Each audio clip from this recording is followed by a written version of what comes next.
Hello দোস্ত, এই video টিউটোরিয়ালের মাধ্যমে দেখাবো কিভাবে তোমার মোবাইলের ডিসপ্লেতে ডাবল টাচ করলেই স্ক্রিন লক হয়ে যায় বা যাবে। তো তার জন্যে তোমার মোবাইলে থাকা সেটিং অ্যাপসটি ওপেন করবে। তো আমি আমার মোবাইলে থাকা সেটিং অ্যাপসটি ওপেন করে নিচ্ছি। সেটিং অ্যাপসটি ওপেন করার পর আমরা নিচের দিকে স্ক্রল করে যাব। নিচের দিকে স্ক্রল করে যাওয়ার পর এই যে হোম স্ক্রিন অপশানটি দেখতে পাচ্ছ, এই হোম স্ক্রিন অপশানটির উপর ক্লিক করবে। তো আমি ক্লিক করে দিচ্ছি। ক্লিক করার পর নিচের দিকে স্ক্রল করে যাব।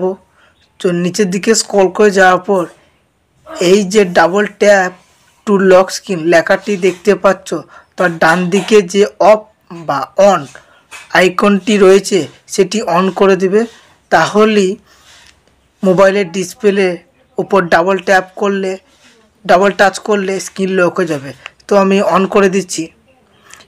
আমি ডাবল ট্যাপ করে দেখাতে পাচ্ছি না যে আমার লক হচ্ছে কি হয় না, তার কারণ হচ্ছে আমি ডাবল ট্যাপ করলে এই স্ক্রিন রেকর্ডিং যেটা হচ্ছে সেটা কিন্তু অফ হয়ে যাবে।